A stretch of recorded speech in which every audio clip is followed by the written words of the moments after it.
వైశాఖ పురాణం 29వ అధ్యాయం. సుని మోక్ష ప్రాప్తి.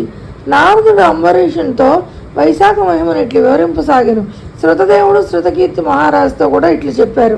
మహారాజా, అన్ని తిథులలో వైశాఖ మాసం శుక్లపక్షమున వచ్చు ద్వాదశి తిథి సర్వ పాపములను పోగొట్టును.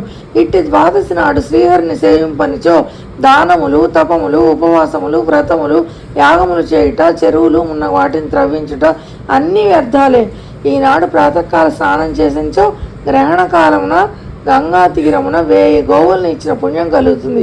ఈనాడు చేసిన అన్నదానము విశిష్ట ఫలితం కలుగుతుంది. ఈనాడు యముని పితృదేవతలను, గురువులను, దేవతలను, విష్ణువును అర్చించి జలకలసమును, దధ్యాన్నమును ఇచ్చిన వచ్చు ఫలమును మాటలకు అందనిది, అనగా చెప్పలేనంత పుణ్యం వస్తుందని అర్థం అన్నమాట. ఈనాడు సాలగ్రామ దానము, శ్రీహరిని పాలతో అభిషేకించుట, పంచామృతాలతో అభిషేకించుట, పానకం చేయుట, దోసపళ్ళ రసము, చెరుకు గడను, మామిడి పండును, ద్రాక్షరస ఫలాలను దానం చేయటం ప్రశస్తం, సర్వోత్తమ ఫలదాయకము. ఇట్టి ద్వాదశి మహిమను వెల్లడించి కథ ఒకటి చెప్తా వినండి. పూర్వము కాశ్మీర్ దేశమున దేవవ్రతుడని బ్రాహ్మణుడు ఉన్నాడు. వానికి మాలిని అను అందమైన కుమార్తె ఉంది. అతను ఆమెను సత్యశీలుడు అనే వాడికి ఇచ్చి పెళ్లి చేశారు. సత్యశీలుడు తన భార్యకు మాలిని తన దేశానికి తీసుకుని పోయారు. అతడు మంచివాడే అయినా ఆమె అన్న పడదు, ఆమెకు అతడన్న పడదు. ఈ విధంగా వారి దాంపత్యం పరస్పర అనుకూలత లేకుండా ఉంది. మాలిని భర్తను వశీకరణ చేసుకుని ఉపాయాలను చెప్పుడని భర్తృ పరిత్యక్తలకు స్త్రీలను అడిగింది. వారును, మేము మా భర్తలకు చేసిన దాన్ని చెప్పినట్లుగా చేయము, మాకు కలిగినట్లే నీకును ఫలితం కలుగుతుందని మందు మాకులకు వశీకరణకే ఇచ్చి యోగిని వివరములను చెప్పింది. మాలిని కూడా వారు చెప్పినట్లు ఆ యోగిని వద్దకు పోయి ధనం ఇచ్చి తన భర్త తనకు వశమగునట్లు చేయమని అడిగింది. యోగిని ధనమును తన చేతి ఉంగరమును ఇచ్చింది. యోగినికి దీని ఉంగరాన్ని, డబ్బుల్ని కూడా ఇచ్చిందట. వశీకరణకి ఏం చేయాలో చేయమని. యోగిని ఆమెకు ఒక మంత్రం ఉపదేశించింది.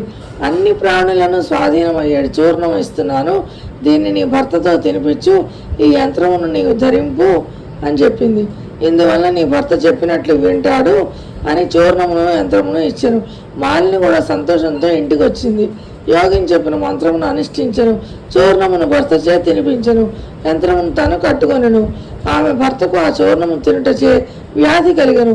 మరికొన్ని దినములకు ఏమీ అనలేనివాడు, చేయలేనివాడు అయ్యాడు. దురాచారులకు ఆమె భర్త మరణించో తాను అలంకారమును విడవలసి వస్తుందని బాధపడింది.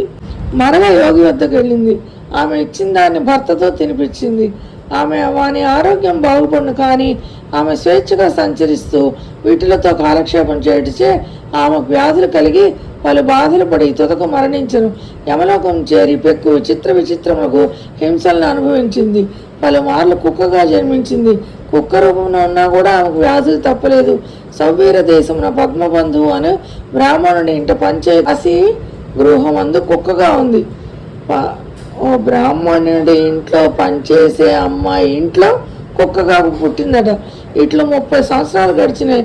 ఒకప్పుడు వైశాఖ మాసంలో ద్వాదశి నాడు పద్మబంధువు కుమారుడు నదీ స్నానం చేసి తిరిగి వచ్చి తొలిసారి వచ్చి పాదములు కడుక్కున్నాడు. సూర్యోదయమునకు ముందే వచ్చిన దాసితో పాటు వచ్చిన కుక్క తులసి అరుగు కింద పడుకునుంది. బ్రాహ్మణుడు పాదములు కడుక్కుంటున్న నీరు అరుగుపై నుండి జారి కింద పడుకున్న కుక్కపై పడెను. ఆ పవిత్ర జలస్పర్శ చేత కుక్కకు పూర్వజన్మ శృతి వచ్చింది. తాను చేసిన పాపాలకు మిగులు పశ్చాత్తాపం చెందింది. తాను చేసిన దోషములన్నిటినీ చెప్పి, విప్రోత్తమ, దీనరాలైన నాపై దయించి వైశాఖ శుద్ధ ద్వాదశి నాడు చేసిన పుణ్య కార్యాలను, పుణ్యఫలాలను నాకు ధారపోసి రక్షించుము అని బహువిధములుగా వేడుకుంది. కుక్క మాట్లాడటం ఏమిటా అని ఆశ్చర్యపడిన ఆ బ్రాహ్మడు ఆ చేసిన పాపములను విని తాను ద్వాదశి నాడు చేసిన ప్రాతకాల నదీ స్నాన పూజ, కథాశ్రవణము, జపము, తపము, హోమము, ఉపవాసము ఉన్న పుణ్యకార్యాలకి వచ్చే పుణ్యఫలం అంతడానికి అంగీకరింపలేదు. కుక్క రూపమున ఉన్న మాలిని మరల పెక్కు విధములుగా దీనరాలై ప్రార్థించింది. అప్పుడు కూడా బ్రాహ్మణుడు అంగీకరింపలేదు. అప్పుడు ఆ కుక్క మిక్కిలి దీనంగా, దయాశాలి పద్మబంధు, నన్ను దయచూడము, గృహస్థు తను పోషింపబడిన వారిని రక్షించుట ధర్మము, నీచులు, కాకులు, కుక్కలు అని ఆ ఇంటిలోని బొల్లను ఉచ్చిష్టములను తినుట చేత వానికి పోషములే రక్షింపదగి ఉన్నవి. కావున నేను నీకు పోషురాలను రక్షింపదగిన దారును జగత్కర్తయగు యజమానియగు విష్ణువునకు మనము పోషులమై రక్షింపదగిన వారమైనట్లుగా నేను నీచే రక్షింపబడిన దానినని బహు విధములుగా ప్రార్థించింది. పద్మబంధువు దాని మాటలను విని వెలుపలికి వచ్చి ఏమని పుత్రుని అడిగాను. పుత్రుడు చెప్పిన వృత్తాంతం కుక్క మాటలు విని ఆశ్చర్యపడను.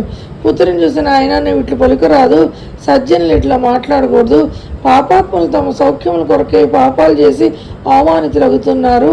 సజ్జనులు పరోపకారం కొరకే పాటుపడాలి. చంద్రుడు, సూర్యుడు, వాయువు, భూమి, అగ్ని, నీరు, చందనము, వృక్షములు సజ్జనులు పరోపకారంకై మాత్రమే ఉన్నారు. వారు చేయి పనులన్నీ పరోపకారములే, వారి కొరకే ఏమీ ఉండదు. గమనించావా? రాక్షస సంహారంకే దధీచి దేవతలకు దయతో తన వెన్నెముకను దానం చేశారు. పావురం రక్షించడానికి శివ చక్రవర్తి ఆకలి గల డేగకు తన మాంసం ఇచ్చారు. జీమూత వాహనుడకు రాజు సర్పరక్షణకే తనను గబూడునకు అర్పించుకున్నాడు. కావున భూసురుడు భూమిపై ఉన్న దేవత బ్రాహ్మణుడు దయావంతుడై ఉండాలి. మనసు పరిశుద్ధంగా ఉన్నప్పుడు దైవం వర్షించును, మనశుద్ధి లేనిచో దైవం వర్షింపదు.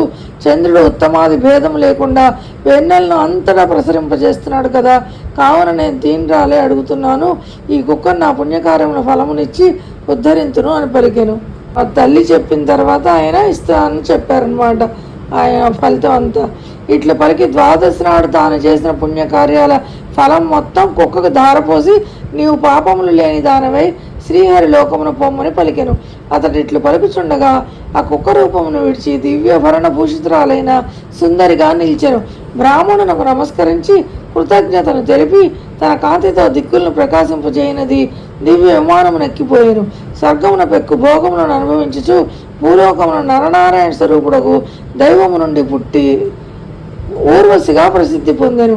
యోగులు మాత్రమే పొందినట్టి అగ్నివలే ప్రకాశించినట్టి సర్వోత్తమమగునట్టి ఎట్టి వారికైనా మోహం కలిగించినట్టి పరమార్థ స్వరూపముకు సౌందర్యంగా ఉందట. త్రిలోక సుందరిగా ప్రసిద్ధి పొందింది. పద్మబంధువు ఆ ద్వాదశి తిథిని పుణ్యఫలములను వృద్ధి చెందించి విష్ణు ప్రీతికరమైన పుణ్యతిథిగా లోకంలో ప్రసిద్ధి చెందింది. ఆ ద్వాదశి తిథి కొన్ని చోట్ల సూర్యచంద్ర గ్రహణముల కంటే సమస్త యజ్ఞ యాగాదుల కంటే అధికమైన పుణ్యరూపము కలదై త్రిలోక ప్రసిద్ధం అయిందట. అందుకనే అందరూ ఏకాశి తర్వాత వచ్చే వైశాఖ మాస ద్వాదశి నాడు కూడా వాళ్ళు స్నానాలు చేయటం, జపాలు చేయటం, దానాలు చేయటం, ఇలాంటి కథలను వినడం అన్నీ చేసి వాళ్ళ పుణ్యఫలాన్ని సంపాదించుకోవడమే కాక ఆ ఫలితాన్ని అలాగా పాపాత్ములు, పాపము దీనంగా ఉన్న వాళ్ళకి, మూగజీవులకి, అలాంటి వాళ్ళందరికీ కూడా ధారపోస్తారట. అందుకని ద్వాదశి తేదీ చాలా ఉత్తమమైందిట అని శృతదేవుడు శృతకీర్తికి వైశాఖ శుద్ధ ద్వాదశి మహిమను వివరించనని నారదుడు అంబరీషునకు వైశాఖ మహిమను వివరించుచూ చెప్పెను. వైశాఖ పురాణం 29వ అధ్యాయం సంపూర్ణం. Hi friends, welcome to Radha's all in one. Please like, share and subscribe my channel. Comment also please. Thank you for watching.